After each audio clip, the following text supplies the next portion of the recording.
Uncertainty has returned to Tranquil. Scores of people living in this small town near Brufut have over the years been on a knife edge as a huge row over a vast piece of land continues to rage. The land is being claimed by a white man who is said to have acquired it many decades ago for agricultural purposes. But somehow people who lived here acquired plots of land and built their houses on them. I buy my land. Here it's almost about starting from 2005. Try to develop it.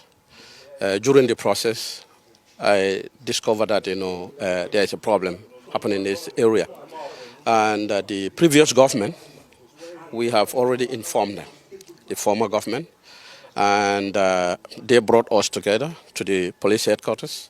We talked to the police. They did their investigation about the whole issue. How do we acquire our lands? And they did their investigation. The police talked to us, and they report the matter to the president, and the president created a panel. And the panel did their investigation, report back to him, and they decide to give us our lands back.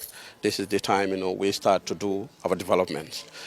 So as long as this new government comes into power, I was not here at this time. I was in Europe. I was informed that these people came here, and they decided to evict us, from our land again.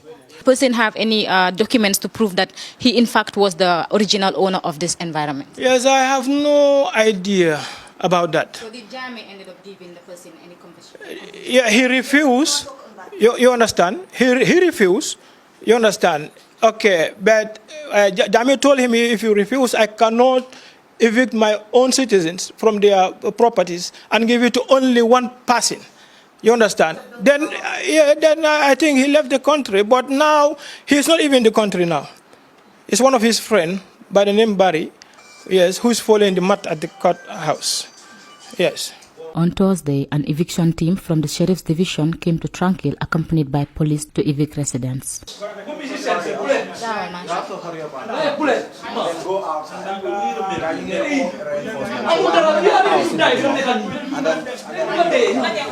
Hello, sorry, good afternoon, sir. We are told that you are from the Sheriff. Do you mind saying something?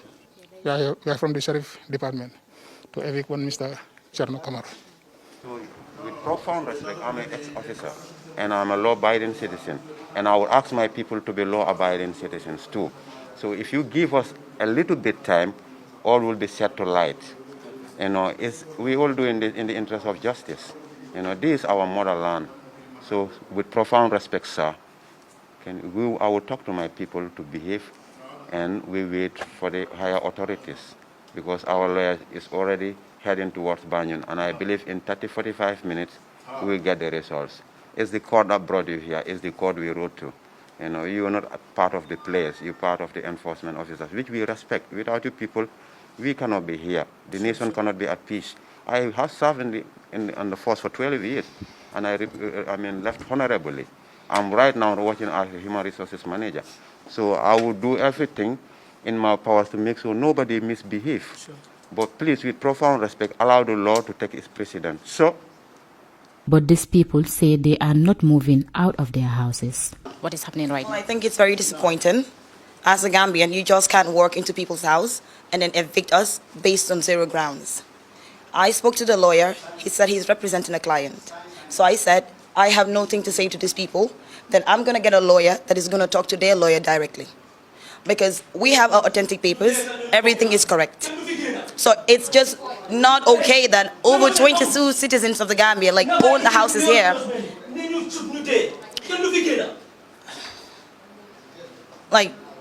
It's just undone. We're citizens. And this house, my brother bought it with his own money. We have authentic papers. So you just can't walk through the door and tell us to leave the house. So it is really disappointing, which is why we want this to go to the media.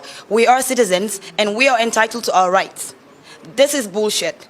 To have the Gambian civil whatever that are working at the government to just work in their fellow Gambians based on some white man's story and then telling us to leave our homes. This is unacceptable. What I am saying is let the government or whoever needs to see this take action, because this cannot continue.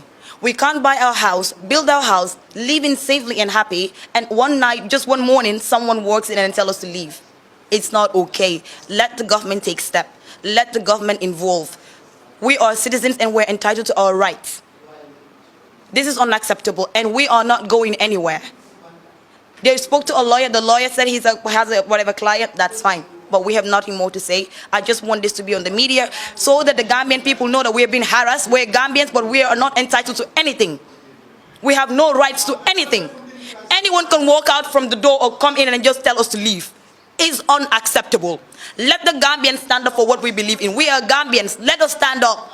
This is unacceptable. We voted for democracy. I'm just going to stop talking, but I want this to be out there. It's over 22 compounds. Over 22. We're going to leave the house for what? We bought this house, we spent our money. When we're Gambians, we're entitled to it.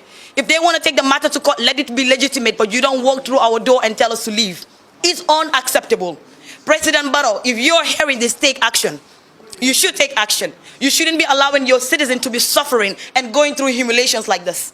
It's very unacceptable. There is total uncertainty in other houses too, as a massive 22 homes is said to be affected. Yeah, ñun fii lañ ne woon almost léegi since time ya jambala wax kër yi nekkoon fii into my own understanding fekk dama tukura ma ñëwee la fekk wax gi fii ñu ne benn tubaab moo doon claim ne moom moo moomoon fii as a garden la woon kër yi woon 22 or 25 houses yu fi nekk ne moom moo ko moomoon. So in that government bi rimi ya jame bi pare woon pour convaincre ko place boori foog naa Brikama o jàmbur yooyu tubaab bi réussir mu ne bëgg du jël loolu. So in that president bi woon ko ne for the interest of our country action nit ñi léegi loolu da ngaa jël foofu wala soo ko jël te leen si la ko gaa jël ñu dippoot ko mu dem. So bu mu dippoot fekk ñun 3 years génne nañu ñu fi sol ay soldat ñoo fi dekkoon balaa ñuy dugga fi fekk suñu bagage yëpp yaaxu ne taw bi daf lay yaax yeneen bagage sax da leen sàcc. So from there la ñu government joxaat autorité government yaajam pour ñëw back ñëw stay. So from there la ñëw defaraat suñu kër bi defar ko ba mu baax macha allah yeneen kër yu fi nekk yëpp. So during that regime change di seen bari boobu mu toonaat si agent tubaab bi xam xaritam ñëw toppam mbir bi si ron ne ñoom dañoo claim la dañoo jël fii yëpp. So in that amoon nañ fi problème over 6 months ago 5 months ago ñëwoon na fii mu nekk ñi ro ngarabu koñ bi yëpp génn. The Camara say they spent at least $10 million in their houses and they got their land close to 10 years ago. It was $9 to $10 million. Yes. Of course. Yes. Yes. I started from the foundation up to upstairs. So I knew how much he'd been sending to me to build this house for him. Much more when it comes to, finishing and to buy things and put it here. Yes, it's almost $9 to $10 million. Land continues to be one of the biggest problems the Barrow government is yet to find answers to. Fatu Kamara reporting for the Fatu Network News Review.